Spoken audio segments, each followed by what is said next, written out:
Hello students, पिछले video में आपने देखा था कि हमारे जो एक्सरसाइज थी 1.1 उसमें और जो प्रॉब्लम्स थी उसको आपने सारे सॉल्व किए थे और आशा करता हूं कि आपने सारे इजीली सॉल्व कर लिए हैं।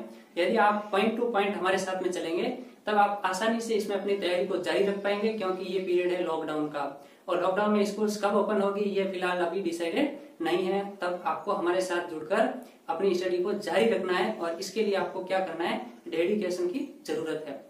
जब आपने डेडिकेशन सीख लिया हमारे साथ में तब आप ये समझना कि आप अपना जो पूरा सिलेबस है यदि जब तक लॉकडाउन चलेगा हम इस तरह से कवर करते रहेंगे। तो इसमें आज हम लेने वाले हैं आपके इस वीडियो के अंदर प्रतिलोम फलन, ये इनवर्स फंक्शन जो है आपके इनवर्स फंक्शन, इसको हिंदी में कहते हैं आपके प्रतिलोम फलन। प्रतिलोम फलन के लिए आपको इसका जो बेसिक है प्रतिलोम अवयव वो सीखना होगा।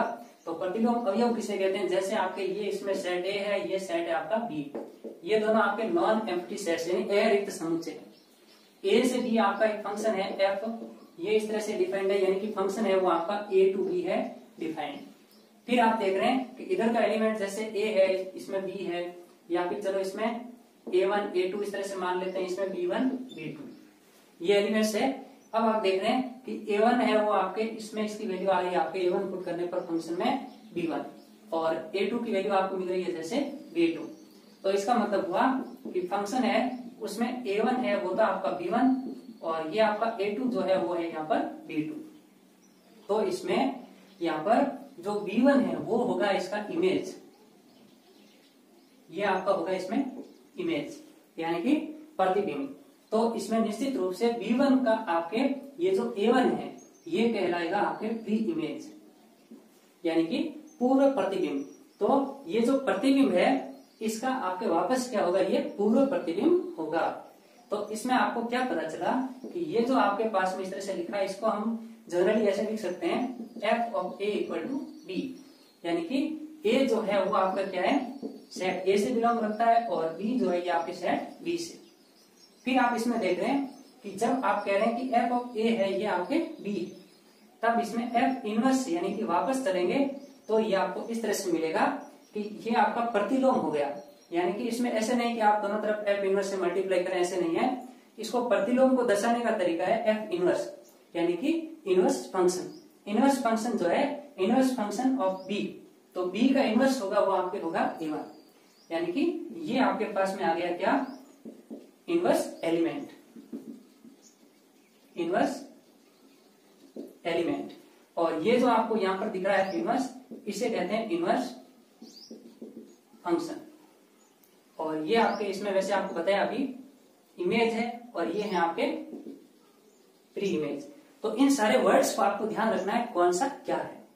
नेक्स्ट देखिए, यदि आपको इनवर्स एलिमेंट जो है वो समझ में आ गया तो इनवर्स फंक्शन में आपको कोई दिक्कत नहीं होगी, यानी कि इसको लिखने का स्टैंडर्ड आपको वे जो है वो सीखना होगा। तो इसमें देखिए कि यदि आपके पास में f जो है वो a टू b डिफाइंड है और इसमें जो a एलिमेंट्स है वो a से बिलोंग रखते हैं और b एलिमेंट्स यानी कि ये आपके सेट b के, ये एलिमेंट्स को हम कह देते हैं ये सेट दर्शाने का तरीका और ये स्मॉल है आपके एलिमेंट दर्शाने का तरीका है। फिर आप देखिए कि इसके अंदर जो फंक्शन होगा उसमें f ऑफ a जो है इसकी वैल्यू आपके b, तो ऐसा होने पर हम इसमें f इनवर्स जो b है इसको लिख सकते हैं a।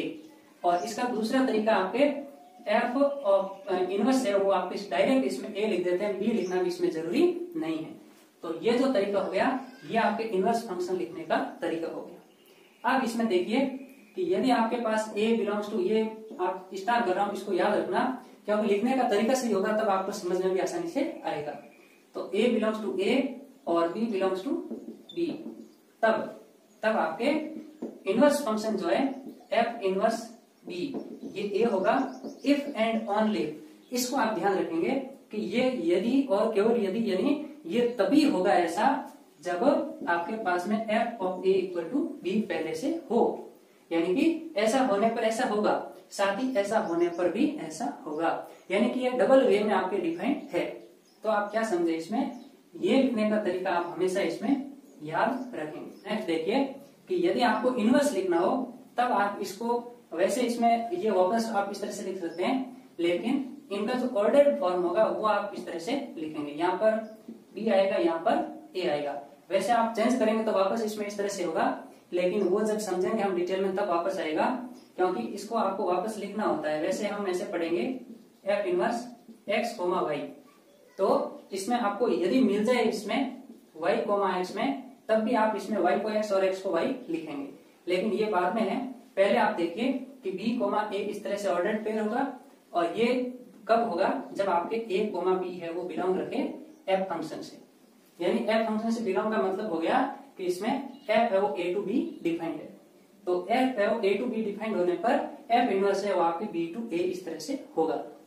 अब साथ ही एक चीज और देख लीजिए कि जो आपके एफ इनवर्स है, एफ इनवर्स को कभी कभी आवश्यकता होने पर हम इसको जी भी लिखेंगे, यानी कि ये आपके जरूरत पर डिपेंड करता है कि इसमें ये आपके इस तरफ हो गया फंक्शन एफ, तो वापस उल्टा हम लिख देंगे इसको जी।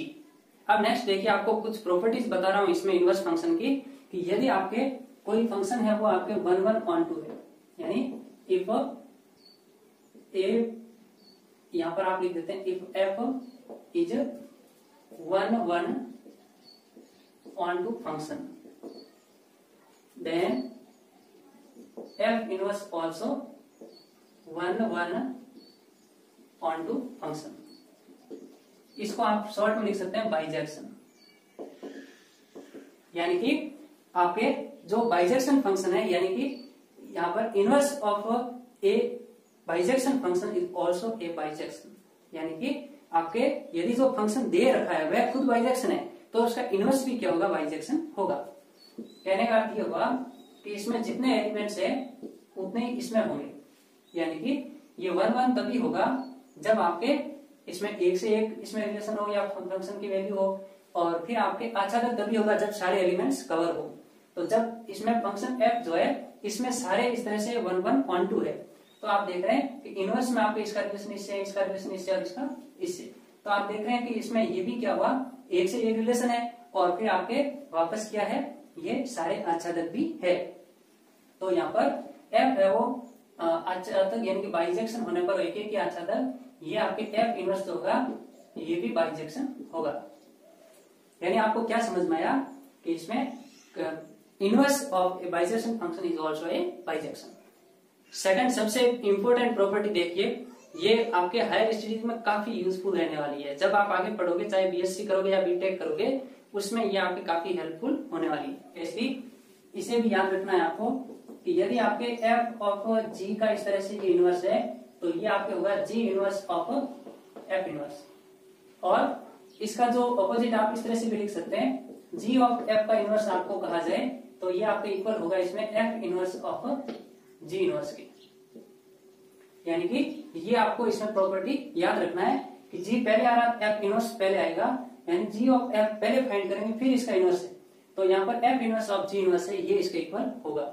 इसको आप प्रूव भी कर सकते हैं, यहाँ पर एफ है वो ए टू बी ले लेंगे और जी इसको आप बी टू ए लेंगे, फिर इसके अंदर आप लेंगे यहाँ पर एफ ऑफ एक्स जो होगा ये आपके वाई होगा, और जी ऑफ वाई जो होगा यानी वाई आ रहा है, तो इसका नेक्स्ट फंक्शन यानी कि ये आपके जेड होगा।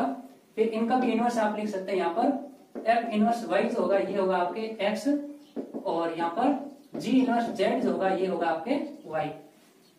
तो आप इसमें क्या देख रहे हैं कि जो आपके पास में एक्स है इसका वैल्यू मिला आपको वाई, और ये आपको जेड। शर्त ये है कि इसमें ये आपका 1 1 on 2 फंक्शन है, फिर देख रहे हैं ये आपका एफ है, ये आपका जी है। तो आप इसमें क्या देख रहे हैं कि जो इसका एफ ऑफ जी होगा,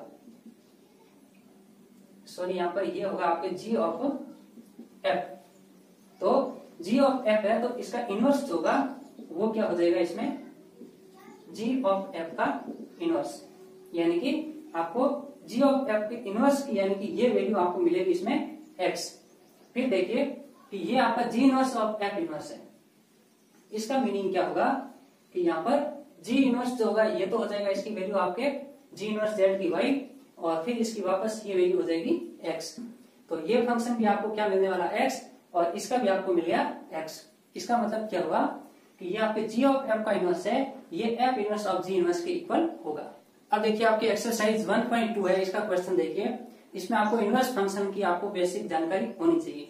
और इसमें भी स्पेशली आपको 1 1 और 2 कैसे प्रूव किया जाता है ये हम सीखने वाले हैं, क्योंकि इसका क्वेश्चन है ये आपके बोर्ड के एग्जाम में एक परमानेंट क्वेश्चन माना जाने वाला है कि आपको ये तो या तो पूछा जाएगा आपको कंपोजिशन ऑफ फंक्शन फाइंड करना, 1 नंबर का क्वेश्चन, 2 अंक का क्वेश्चन आपको दिया जाएगा तो उसमें आपको इस तरह से इनवर्स फंक्शन फाइंड करना कहा जाएगा, और ऐसे इसमें प्रूव करने का इस तरह का क्वेश्चन दिया जाए तो आपके ये होगा 3 या आपके वैसे 3 अंक तक है, और वैसे फिर 6 अंक का इसमें से नहीं दिया जाएगा तो आपके 3 अंक का प्रश्न बनने की संभावना है।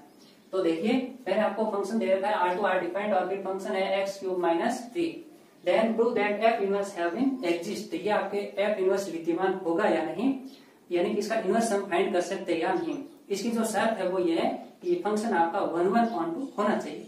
तो हम देख रहे हैं इसमें कि right the formula of f inverse and find values of f inverse 24 and f inverse 5। फिर देखिए कि जो आपके पास में ये यहाँ पर इस फंक्शन को पहले प्रूव करना है 1 1 on 2, तो इसमें आप देख रहे हैं कि 1 1 on 2 प्रूव करने के लिए आपके पास में जो गिवन है वो क्या है, फंक्शन है वो आपका R2 R डिफाइंड है, और फंक्शन ऑफ x है ये आपका x³ - 3 है। अब इसको हम पहले प्रूव कर देते हैं 1 1 on 2, तो 1 1 पहले प्रूव करेंगे और 1 1 प्रूव होगा, फिर उसके बाद में हम on 2 प्रूव करेंगे। तो 1 1 के लिए आपके लिए हमेशा ये शर्त होगी कि इसमें आप गिवन फंक्शन के अंदर 2 एलिमेंट्स लेंगे, यदि दोनों एलिमेंट्स की जो डिफरेंट वैल्यूज हम ले रहे हैं उनके लिए डिफरेंट वैल्यूज प्राप्त हो तब तो आपका 1 1 होगा, या फिर जो हम वैल्यूज ले रहे हैं वो इक्वल होने पर फंक्शन की वैल्यूज भी इक्वल हो तब भी आपके क्या होगा 1 1 होगा। यानी कहने का अर्थ ये हुआ कि आपके इक्वल वैल्यूज है तब तो इसमें फंक्शन की वैल्यू भी इक्वल मिलेगी ही मिलेगी। तो हम लेंगे let x1 and x2 belongs to आपके R, ये R जो डोमेन है इससे बिलोंग रखने वाले आपके 2 x1 एंड x2। फिर इसमें जो फंक्शन है इसमें हम पुट कर देते हैं x1³ यानी कि ये आपके हो जाएगा फंक्शन है ये x1 और ये फंक्शन आपका x2। इफ दोनों आपके फंक्शंस है जो इक्वल है, ये ऐसे इक्वल होने पर क्या होगा, यदि एलिमेंट्स भी सेम हो इक्वल हो तब आपके इसमें 1 1 होना निश्चित है। तो देख रहे हैं कि इसकी वैल्यू होगी आपके x1³ - 3 क्योंकि इसका फंक्शन x³ - 3 है, इसका हो जाएगा आपके x2³ - 3। अब इसको सॉल्व करेंगे तो 3 माइनस का इधर भी माइनस का है तो ये हो गया x1³ इक्वल टू x2³। अब x1 का भी क्यूब है और x2 का भी क्यूब है, तो आप इसका क्यूबिक रूट जब लेंगे तो ये हो जाएगा x1 और इधर हो जाएगा आपके x2। तो आपने क्या देखा कि इसमें जो हमने इसमें ये जो फंक्शन है f, इसके ये एलिमेंट्स लिए हमने x1 x2, ये लिया हमने x1 और ये लिया हमने x2। फिर आपने क्या देखा कि ये दोनों इक्वल है यानी कि यहाँ पर a की फंक्शन है और a की फंक्शन के लिए 2 डिफरेंट वैल्यूज आपको नहीं मिलेगी, यानी कि इनकी जो वैल्यूज ये होगी x1 पर और x2 पर एक वैल्यू इसमें नहीं होती है। तो आपने ये देखा कि 1 1 कब होगा, जब इसमें फंक्शन इक्वल है तो ये वैल्यूज भी इक्वल है, यानी कि ये एलिमेंट्स जब इक्वल होंगे तभी इनकी फंक्शन की वैल्यू आपके इक्वल होगी। तो आपने ये देखा कि ये एलिमेंट्स आपके x1 और x2 के आगे इक्वल, देन ये आपका 1 1 प्रूव। अब आपको प्रूव करना है इसमें on 2 के लिए आप देखिए on 2 में आपको क्या करना है कि जो गिवन फंक्शन है इसको पहले लिखना है कि यहाँ पर fx है let fx equal to y, और जो फंक्शन है इसको हम लिखेंगे यहाँ पर x³ - 3। अब इसको सॉल्व करने का तरीका सीखिए कि पहले आपको y मानकर इसमें x की वैल्यू ज्ञात करनी है या फाइंड करनी है, तो ये हो जाएगा x³ इक्वल टू y + 3। आप देखिए कि x³ की वैल्यू तो x कैसे मिलेगा, आपको दोनों तरफ क्यूबिक रूट लेंगे तो ये x हो गया और इधर क्यूबिक रूट का मतलब है ये हो गया y + 3। इसको आप ऐसे भी लिख सकते हैं y + 3 की पावर 1/3। अब देखिए नेक्स्ट आपके पास में जो x है इसके लिए वैल्यू आ गई आपके पास y + 3 की पावर 1/3। इसका मीनिंग क्या हुआ कि जो वैल्यूज आपकी x की है ये यदि आपकी वास्तविक संख्या है तो हम लिखेंगे because y + 3 power 1/3 is real number. अब देखिए ये यदि रियल नंबर है तब आप क्या देख रहे हैं कि यहाँ पर फॉर ऑल, ये अब स्पेशली देखिए कि उनको लिखा कैसे जाता है, तो ये लिखेंगे for all y belongs to r, यानी कि y किससे बिलोंग रखता है, ये आपका r का एलिमेंट है, यानी फंक्शन क्या है R to R। फिर देखिए y है वो r के लिए आपके there exist for all y belongs to r there exist y plus 3 power 1/3। तब आप इसका मीनिंग क्या समझ रहे हैं कि यहाँ पर जो आपके b के ऑल एलिमेंट्स है, यानी कि जो आपके एलिमेंट्स इसमें जो भी होंगे b के, उन सभी के लिए यदि सेट A में सारे एलिमेंट्स अवेलेबल है, यानी कि हम जो भी वैल्यूज y की पुट करेंगे आपको x की वैल्यूज मिलेगी, और वो भी आपकी डिफरेंट मिलेगी। ये तो हमने सिद्ध कर दिया 1 1 में। लेकिन एवरी एलिमेंट जो y का हम कोई भी वास्तविक नंबर रखेंगे, रियल नंबर रखेंगे, तो रियल नंबर पुट करने पर आपको इसमें x की वैल्यू ये रियल नंबर ही मिलेगी। यानी कि फॉर सेट B आपके जो सेट है वो A मिलेगा, और ये भी कैसा मिलेगा, रियल।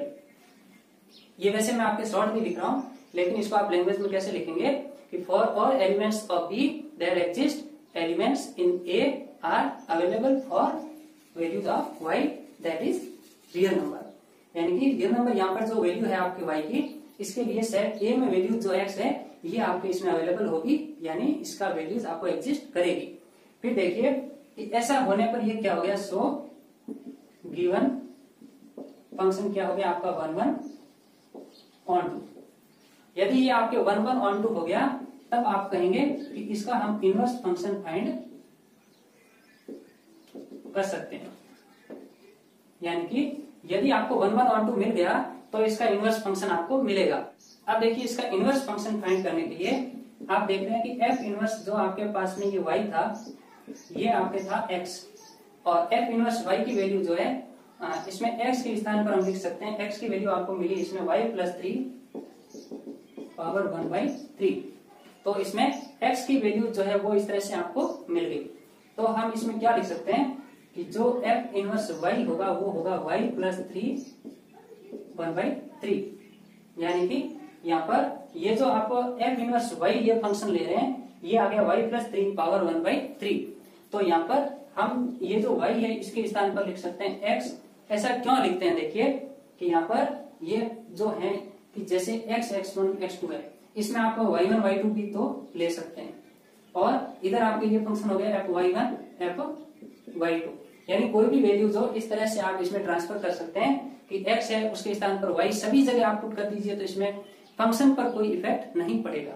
तो f इनवर्स x जो होगा ये आपके हो जाएगा x प्लस 3 1/3। तो ये आपके हो गया inverse function f inverse x। अब इसमें देखिए कि आपको फाइंड क्या करना था, f इनवर्स 24। तो हम देख लेते हैं इसमें f इनवर्स जो 24 है ये हो जाएगा इसमें 24 प्लस 3 पावर 1/3। 24 प्लस 3 आपके हो जाएगा 27, और इसका 1/3 आपके हो जाएगा 3। इसी तरह से आपको होमवर्क दे रहा हूं, f इनवर्स 5 की वैल्यू आपको फाइंड करनी है और कमेंट बॉक्स में लिखना है। तो प्यारे विद्यार्थियों, ये देखा आपने एक्सरसाइज का एक क्वेश्चन, और आशा करता हूं कि बाकी के जो क्वेश्चन है वो भी इजीली आप कर पाओगे। और इसमें आपको ध्यान क्या रखना है कि ये जो लैंग्वेज है ये आपको याद रखना है। इसको मैं आपको वापस बता देता हूँ कि यदि आपको इसमें रियल नंबर मिल जाए, यानी यहाँ पर आपको क्या मिल गया, ये रियल नंबर मिल गया, तो ये फिर आपको याद रखना है for all y belongs to r there exist y plus 3 power 1/3, यानी 1/3 जो है। और इसके लिए जो आपके सेट B है, ऐसा होने पर क्या होगा कि सेट B के सारे एलिमेंट्स के लिए, यानी कि B का एलिमेंट्स कौन है आपके, for all y belongs to r, इस y प्रत्येक जो सेट B के एलिमेंट्स है उनके लिए y प्लस 3x होगा, ये आपके 1/3 होगा, जो कि क्या है x, यानी इसको भी हम क्या लिखेंगे, बिलोंग्स टू r। तो ये आपके पास में x जो मिल गया, यानी y प्रत्येक के लिए आपके पास में x अवेलेबल होगा। तो ये आपने ऐसे लिखा, फिर इसलिए आपके पास फंक्शन हो गया 1 1 on 2, यानी इससे तो आपके on 2 हुआ, फिर आपके 1 1 पहले से था और ये on 2 हो गया, तो फंक्शन हो गया पूरा आपके 1 1 on 2। और 1 1 on 2 फंक्शन है तो आप इसको इनवर्स फंक्शन फाइंड कर सकते हैं। और इनवर्स फंक्शन फाइंड कर लिया तो आपको f इनवर्स 24 और f इनवर्स 5 में भी कोई दिक्कत नहीं होगी। तो प्यारे विद्यार्थियों, आपने ये देखा आज इनवर्स फंक्शन के एप्लीकेशंस, और इसमें बेसिकली हमने सीखा 1 1 on 2 कैसे इसमें प्रूव करते हैं। तो आशा करता हूं कि बाकी क्वेश्चंस आप इजीली करेंगे, और जो भी दिक्कत होगी उसको कमेंट बॉक्स में लिखेंगे, और इसको आप हमारे दूसरे जो और सोर्स है जो उन पर भी आप जुड़ सकते हैं। तो अब आपको क्या करना है कि इस चैनल को ज्यादा से ज्यादा शेयर करना है, अपने फ्रेंड्स के साथ में, अपने स्टूडेंट्स के साथ में, ताकि वो भी हमारे इस चैनल से जुड़ सके और लॉकडाउन पीरियड में अपना पूरा फायदा उठा सके।